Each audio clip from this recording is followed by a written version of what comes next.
keep it nice and simple. If you see something weird, let's talk about it. We'll debunk it. If we can't debunk it, we'll put it in the archive of a possibility, and I'll analyze the shit out of it when I get to the office. Oh, by the way, back to the, we'll stop the camera for a second. Back to the, I just like to let you guys know like what you're actually going to be getting back. So you should be able to see me in there, red, orange, and yellow guy, blue beard. So we're going to be looking for the cold spots. So there are always going to be cold spots in this camera. I'm looking for those cold spots to either take shape or to move. So they're going to be blue and black, and that's what we're looking for. And when I say move and take shape, I want a head, shoulders, moving arms, and legs. So I also have this set up with a blue dot. So this is a FLIR camera, by the way, in case you guys aren't familiar with this. This is what firemen would use to jump into a burning building with. Again, it's just a quick attachment for them to throw on their phone. And again, it's the real deal. It's not a phone app you're going to be able to go home and download, so don't look for it. It's not there.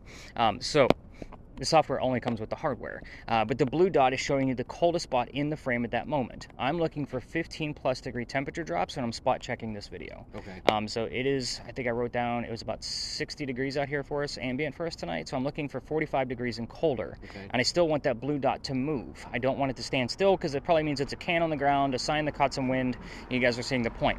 And again, it landing on a windshield does nothing for me. Chrome on a car is the worst. Yeah, I debunk that stuff all the time. I love to give you guys stats about the equipment you're about to use too, just because I do this so much and kind of shows you the legitimacy of what we're doing. I capture about 4 to 5 pieces per year on this guy that I would put my stamp of approval on, not an episode. You guys are seeing my point? Again, this is real life here. So I do have dozens of others where I'm like, maybe dozens of those, but stamp of approval, about 4 to 5 a year. That's about the average. So keep that in mind as we're kind of used to be at the Charles and Eliza Pinckney Mansion. Their mansion sat in the front of the space facing East Bay Street. Eliza's garden was lined up with Five Church Restaurant over there and came all the way across, and we are standing in the servant and slave quarters for the home. That's the layout of the land. Who the hell were they? Charles and Eliza had a son named Charles. They had a nephew named Charles. That's 3 Chucks, in case you guys don't think that. That's exactly why we look for secondary clues. In the event that Travis hears the name Charles, I need to know which one it is with a secondary clue so I know how to address that specific problem. They are 3 different men. Moving on. The son and the nephew were signers of the Constitution of South Carolina. Big deal for us, but I hate politics, especially when we're this far away from an election. Oh, by the way, you do want to keep that thing running for the entire time that we're here. Just because if you hit the record by the time you think you saw something, it's already gone. So even if we get footage of your feet, it's fine. And you don't have to look like that YouTuber either. You can always just lower it and kind of chill. So, like I'm just telling your dad what to do. Cool? Yep. So anyway, back to, by the way, if I don't give the gentlemen their recognition for signing the Constitution, they'll do it for me in a very nasty manner coming out of the spirit box with their own voice, not radio. So I just make sure I give it to them and move on. We're going to discuss Eliza instead. Much better history in my viewpoint. Eliza married Charles at a young age, according to today's standards. I say it slowly like that because if you're going to ask her how old she was, don't expect numbers from the colonial times that she came from when girls got married at like 12 and 14. Think of today's standards because the husband was over double her age when they married. Kind of creepy age gap then, creepy age gap now. Just going to put that out there. Moving on. She married him because her father was over in England. Dad thinks he's dying over there, and he wants to bring all his children home. Well, Eliza didn't believe he was dying, so she stayed put right here, got married. It's 1744. You do not get married in that year to earn a green card. We are not a country yet, and there's no such thing as a green card. She married him out of love, or not. This is a true love story. There is nothing horrific about this location. If anything, it's a place of respect. She was correct. Dad did not die right away. And instead, he starts sending her gifts from England. One of those gifts happens to be the plant seeds of indigo. Eliza was really into botany. Indigo is a plant and it's blue dye, which blue means blue. So you guys are learning right now, just so you guys know. Well, you are probably. Here's the black. But anyway, so she didn't know what to do with those seeds when she got them. She had to learn from her servants and slaves how to keep it going because obviously it's not always, super warm here. We get this kind of temperature. You can't grow it in this temperature. Then she had to learn how to make the dye and then moved it to a cash crop. Got a hold of her father overseas and told him that the rice plantations they had were going downhill in price. They were going to make a killing with the indigo. And now we have an international businesswoman during colonial times before we're even a country. Something absolutely unheard of. So, that's the boring business stuff. Let's get into the weird shit, because that's where you guys showed up. What do you got now? Now kinds of weird stuff on the surface. And no numbers at all yet? Okay. So, I'm going to give you guys the impromptu questions. Just remember, whoever's asking questions, those answers can go anywhere. That's why I always have 2 communicators. Travis, if you're asking a question or staying focused on a question, she might get the answer. The answer might come to Dad's audio from his camera because it does record audio, or my voice recorder. That's why I always have multiple ways for them to be able to communicate back. But you're going to be focused on her death. So she's pretty comfortable with it, but the 4 major answers that we get out of her: age at time of death, how she died, where she's buried, and which president was a pallbearer at her funeral. So age, how, where, president. Easiest way to remember that. Robin, on your end, you're going to be focused, yeah, you have the only other communicator on here. You're going to be focused on the mansion. It's not here anymore. So if you get the what, we often get 2 or 3 numbers from the date of the exact time of when that tragedy occurred, and I just gave you a clue that it was indeed a tragedy. I just didn't tell you what type of tragedy. So you get all kinds of things on there, like your device will give you digits and numbers as well. It'll spell them out or give it to you in numeral format. So again, it'll give you all kinds of things. So we'll kind of see what it actually pops up with. Just remember that numbers are more likely to go over to Travis.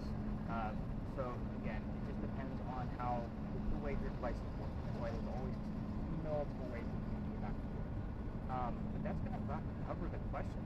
I don't have anything for me tonight. Normally, if there's only 2 of you, I take the 2 that you have, you know what I mean? And there's normally like the spirit box and then the camera, you know, and then I have those 2 and then start to slowly get them out. We're going to kind of spread out in here and kind of see what we get going on. I'll bounce around and see what's going on, and you're going to start off your lowest point on your red screen with a 2.5. Let me know if you get that 2.5 or higher. Okay. And then we're going to keep the number escalating. So if you get a 5, that's your new baseline. Don't give me anything below that because I write all the numbers down. I just like to see how high it actually grew from, and we'll take it from there. All right, this is what you guys came for. Okay. Turn that thing up, man. Let's see what you get.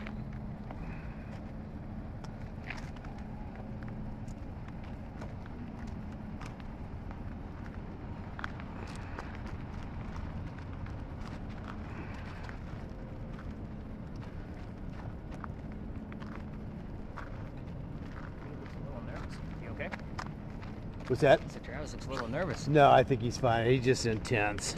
I'm not like super worried. I like to check in. No, he's good.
Tornado is a real-time find, so if I'm Okay. not following up with you as much, it's Oh, no, usually that's fine. I send them over to YouTube and spot check them from there Okay. because it's going to be on a much bigger screen. Mm-hmm.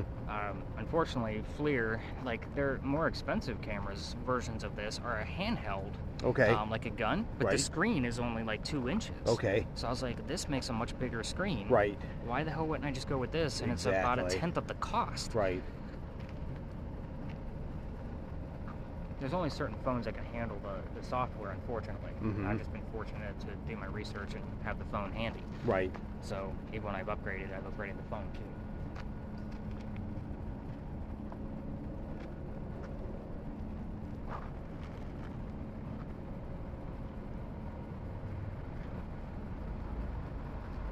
Just get somebody off there in the distance to keep looking over here, like what the hell's going on. Wearing galoshes, I wonder if they just want to be careful. Oh, okay. No.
Still near Big John's.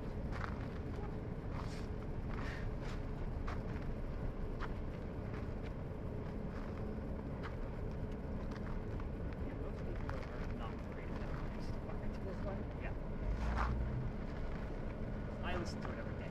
So I think of that. That's part of the reason why I get headphones out, so I don't have to listen to it, because I get distracted. Why did you love it? Well, I get distracted. Oh, okay. I want to listen to Listen it. to it.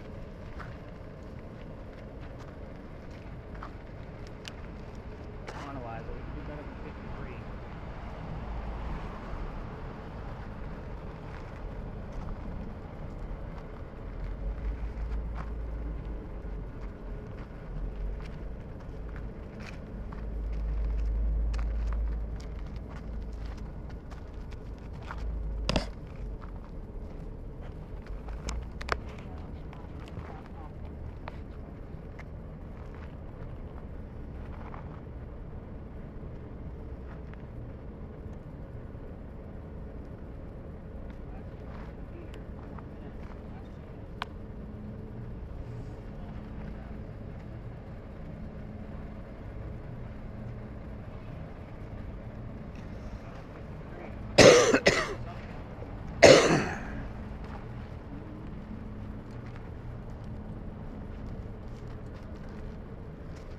Anything weird going on there, Greg?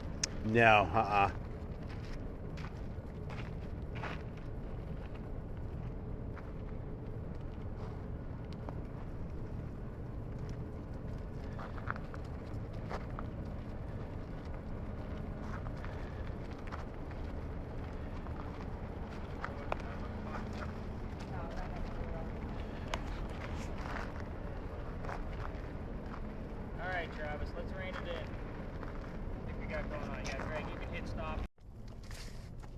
So, spot. Doc, you can follow us. You know how it goes. Oh, you guys are from Ohio. You'll know what this is. Did you guys smell that, by the way? You guys smell anything?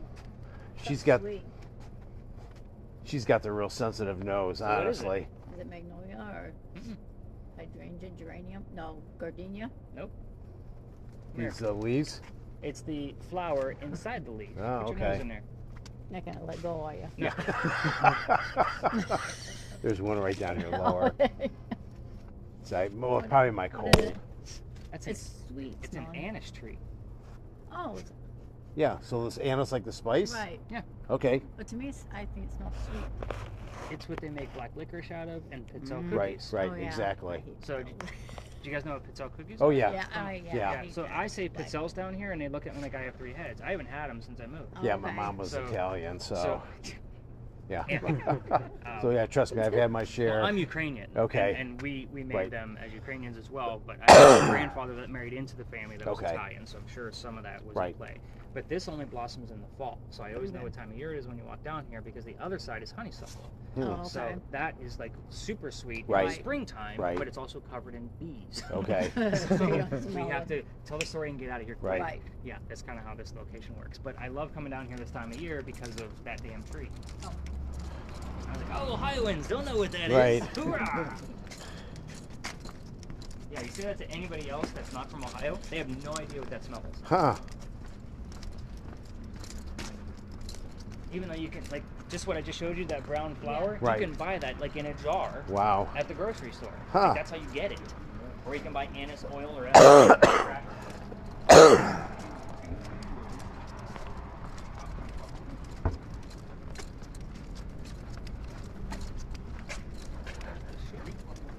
Ring? I don't think so, but I see a lot of stuff just dripping off awnings and everything else. I don't know if it's. By the side of the road. too. Yeah, but I don't think it came down at all. Smells like a street sweeper. Right. Swept the street.